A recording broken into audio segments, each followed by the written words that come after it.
मैं दीपक कुमार और आप लोग सभी को ग्रो विद दीप चैनल में स्वागत है। आज इस वीडियो में मैं क्लास 11 की physics motion in straight line का एक क्वेश्चन लेकर आया हूँ और उस प्रश्न को यहाँ डिस्कस करूँगा। अगर आपके कॉन्सेप्ट क्लियर होंगे, आप इस तरह के प्रश्न बनाए होंगे तो आसानी से समझ जाएंगे, बना लेंगे। मैं इसी प्रकार से हर एक एक्सरसाइज का, हर एक टॉपिक का आपको वीडियो प्लेलिस्ट में देता रहूँगा। आप इस वीडियो को ज़्यादा से ज़्यादा बच्चों तक शेयर करें और आपको बस यही भूमिका है कि आप वीडियो शेयर करें। मैं इससे मोटिवेशन मिलेगा और मैं ज़्यादा से ज़्यादा वीडियो आप लोगों तक प्रोवाइड कराऊंगा। मैथ्स और फिजिक्स क्लास 11th और 12th के सारे टॉपिक्स का वीडियो में इक्वेशन दिया हुआ है। आप उस डिस्टेंस टाइम इक्वेशन से हम लोगों को यहाँ चाल, औसत चाल और तात्कालिक चाल, इंस्टेंटेनियस स्पीड और एवरेज स्पीड पता करने हैं। तो आइए, यहाँ पर एक इक्वेशन दिया हुआ है। एक इक्वेशन है s equal to 5t² metre per second.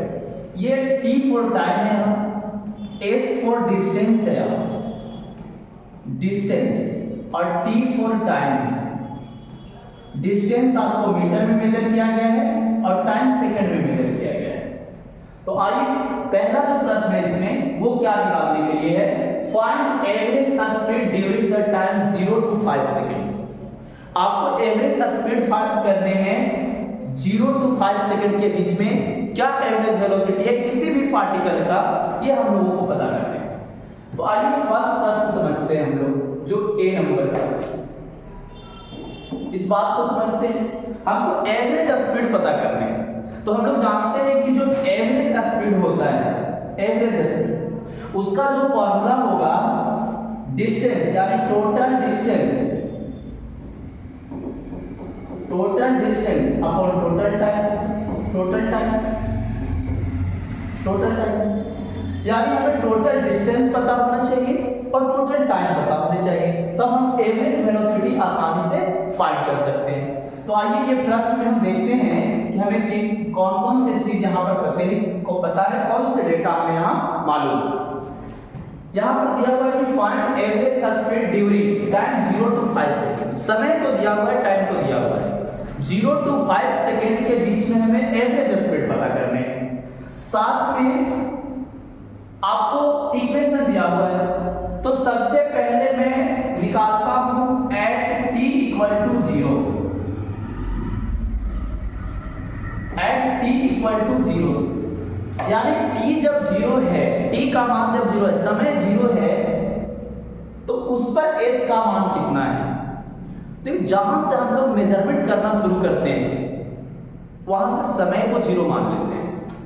ये एज्यूम किया गया डेटा है, समय को 0 मानकर एज्यूम करते हैं और फिर समय को 0 मान लेते हो। एक रेफरेंस टाइम हमें पता हो गया और उससे मैंने कितना दूर गया, उससे कितनी दूरी तक क्या वेलोसिटी होगी, ये सब चीज पता करने के लिए हम टाइम को 0 कहने का मतलब है कि मैंने जहां से कैलकुलेशन शुरू किया वहां पर टाइम का मान 0, मतलब टाइम 0 ले लिया। t बराबर 0 सेकंड पर s का मान कितना होगा, देख लीजिए। 5 इंटू t का मान 0 रखेंगे तो 0 का स्क्वायर, यानी 0 का स्क्वायर 0 और 5 में 0 से मल्टीप्लाई करेंगे 0, s का मान 0 मिलेगा। आप ऐड फिर निकालेंगे t equal to 5 second, t equal to 5 second. 5 second पर आपको टाइम पता करना है। तब आपको s का मान यदि निकालते हैं, यदि डिस्टेंस निकालते हैं, तो 5 इंटू 5 का स्क्वायर, t का स्क्वायर है तो 5 का स्क्वायर, 5 का स्क्वायर 25, तो 5 इंटू 25 और मल्टीप्लाई करोगे तो 125, यानी आपको 5 सेकेंड पर जो डिस्प्लेसमेंट मिला, 5 सेकेंड पर जो डिस्टेंस मिला, वो आपको मिला 125 मीटर। ठीक है, अब आपको निकालना क्या है, एवरेज स्पीड। आपको निकालने हैं एवरेज स्पीड। तो अगर मैं बात करता हूं एवरेज स्पीड का, एवरेज स्पीड मींस औसत चाल। अगर मैं औसत चाल की बात करता हूं, एवरेज स्पीड की बात करता हूं, तो उसका फॉर्मूला होता है total distance covered upon total time taken. Total distance covered, कुल चली गई दूरी। यहां पर दूरी से मतलब है टोटल दूरी जो किसी पार्टिकल के द्वारा तय की गई, वो टोटल दूरी लूंगा, और साथ में टोटल समय, वो समय जो पार्टिकल्स उस दूरी को तय करने में लिए, जितना समय दूरी को तय करने में ली गई है वही समय को मैंने यहां लूंगा। अब यहां पर समझिए प्रश्न, यहां क्या था कि आपके पास टोटल दूरी 0 से 125 मीटर तक तय किया है, यानी टोटल दूरी 125 मीटर है, 125 मीटर है, और 0 से 5 सेकंड में समय कितना हो जाएगा, 5 सेकंड। तब आपको टोटल डिस्टेंस 125 125 मीटर था और समय था 5 सेकंड। 5 से इसको काटेंगे, डिवाइड करेंगे तो ये हो जाएगा 25, यानी 25 मीटर पर सेकंड। ये आंसर हो जाएगा पहला वाला का, यानी एवरेज स्पीड उसका है 25 मीटर पर सेकंड। आइए दूसरे प्रश्न को समझता हूं। जो दूसरा प्रश्न है उसमें इंस्टेंटेनियस स्पीड निकालने हैं आपको। उसमें इंस्टेंटेनियस स्पीड निकालने हैं, मतलब तात्कालिक चाल होता है। अब इंस्टेंटेनियस स्पीड का मतलब क्या होता है? तुम कह सकते हो कि वैसा कोई भी स्पीड जिसे किसी क्षण, किसी इंस्टेंट टाइम पर कैलकुलेट किया गया। जैसे मैं एक एग्जांपल देकर आपको समझाता हूं। अगर मान लीजिए आप सड़क के किनारे खड़ा है, और अगर सड़क के किनारे खड़ा है, आप दो दोस्त हैं, एक आप हैं और एक आपका दोस्त है, और अगर आप सड़क के किनारे खड़ा होकर दोनों दोस्त किसी भी चीज को लेकर आप बात कर रहे थे, उसी समय कोई गाड़ी, कोई कार उसी समय गुजरती है। वो कार बहुत दूर से ट्रेवल करके आ रही थी अपने स्पीड से। उसका स्पीड कुछ भी हो सकता है, कांस्टेंट, वेरिएबल कुछ भी हो सकता है, अलग अलग स्पीड में वो चल रही थी। कभी कुछ समय अंतराल में उसका स्पीड अलग होगा, कुछ समय अंतराल में उसका स्पीड अलग होगा। अब जिस समय आप दो दोस्त सड़क के किनारे खड़ा थे, रोड के किनारे खड़ा थे, आपसे आपका दोस्त सवाल करता है। सवाल को ध्यान से समझिएगा, इंस्टेंटेनियस स्पीड आसानी से समझ में आ जाएगा।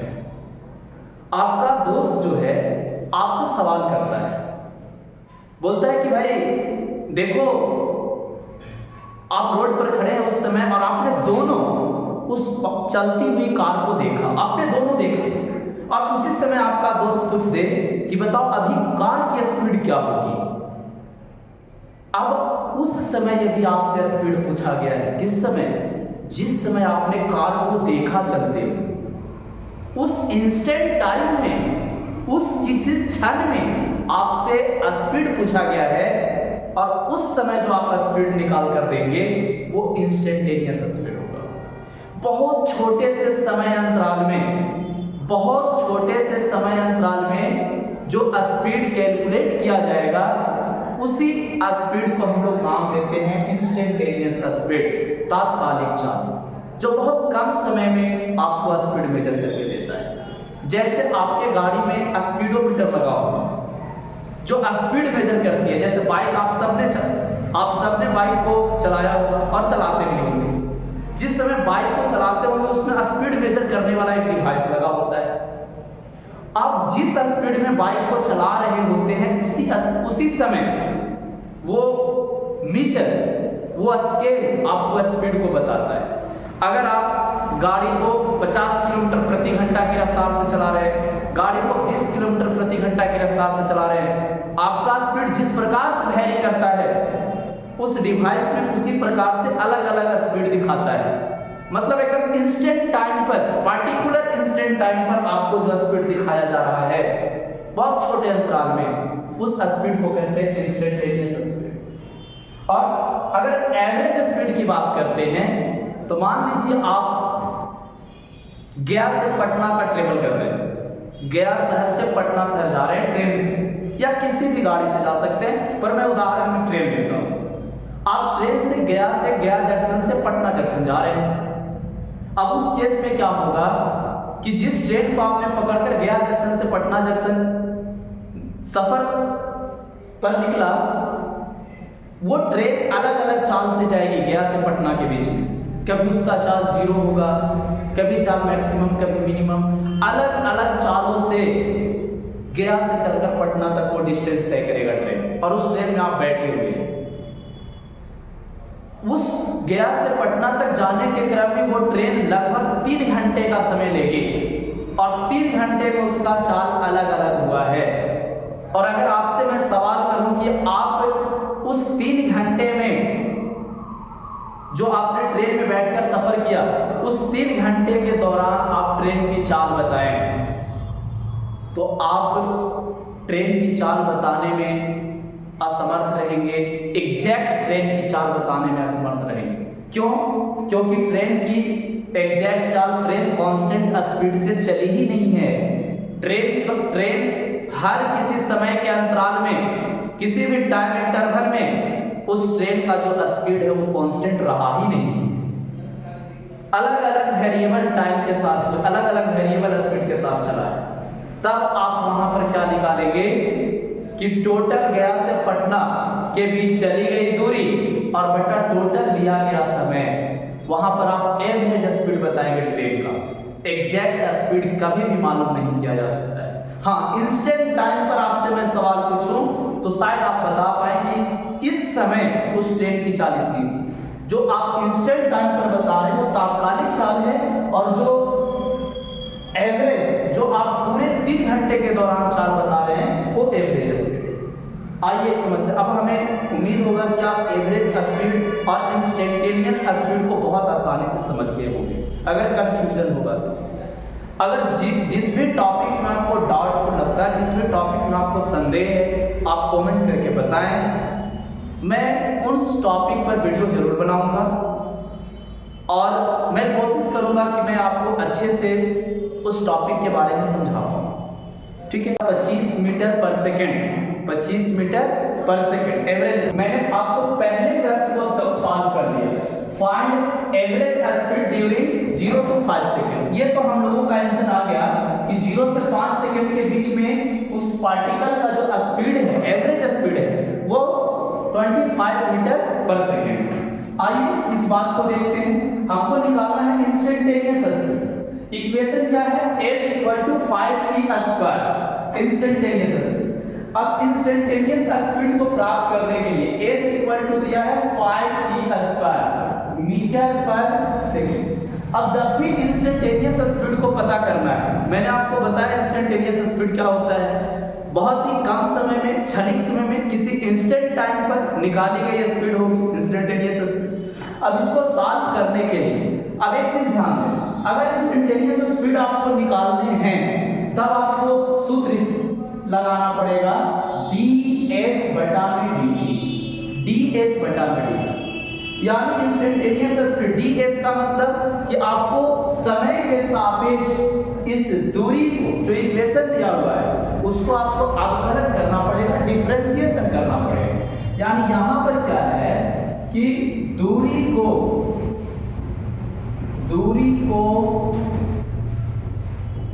समय के सापेक्ष अवकलन करने पर, अवकलन का मतलब डिफरेंशिएशन। बहुत अच्छा कॉन्सेप्ट है। अगर डिफरेंशिएशन करते हैं समय के रिस्पेक्ट में, टाइम के रिस्पेक्ट में, और टाइम के रिस्पेक्ट में अगर डिफरेंशिएशन करके और अगर हम लोग इंस्टेंटेनियस वेलोसिटी पता करते हैं, तब हम लोग यहाँ पर t = 5 सेकेंड पर आसानी से इंस्टेंटेनियस स्पीड निकाल सकते हैं। अब हम लोगों का काम है डिफरेंशिएशन करना टाइम के रिस्पेक्ट में। अब डिफरेंशिएशन सबको आना चाहिए।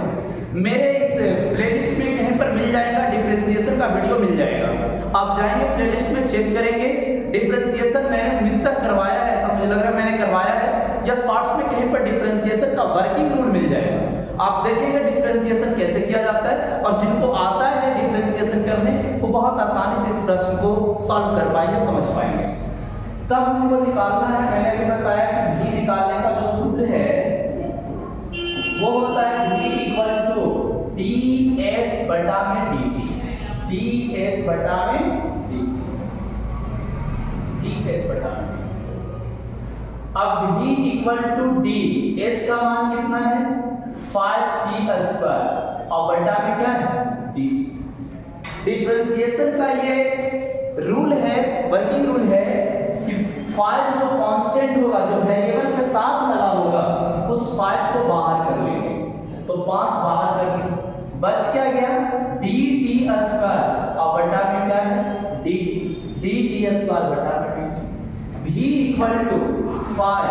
अब डिफरेंशिएशन करने में क्या किया जाता है कि जो पावर होता है वेरिएबल का, उस वेरिएबल के पावर को इनटू में मल्टीप्लाई में बाहर कर लेते हैं। तो इस वेरिएबल के यहाँ पर देखिए t का पावर यहाँ कितना है 2, तो 2 को हम लोग बाहर कर लेंगे इनटू, और पावर में से 1 घटाना पड़ता है, तो 2 में से 1 माइनस करता है, तो 5 दूनी 10 t हो गया।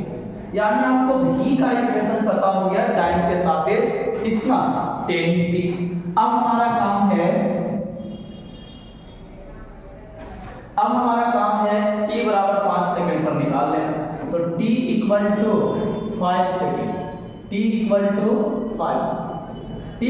5 सेकंड पर वेलोसिटी कितना होगा v बराबर 10 गुने 5, 10 बचे 50 मीटर पर सेकंड, 50 मीटर पर सेकंड।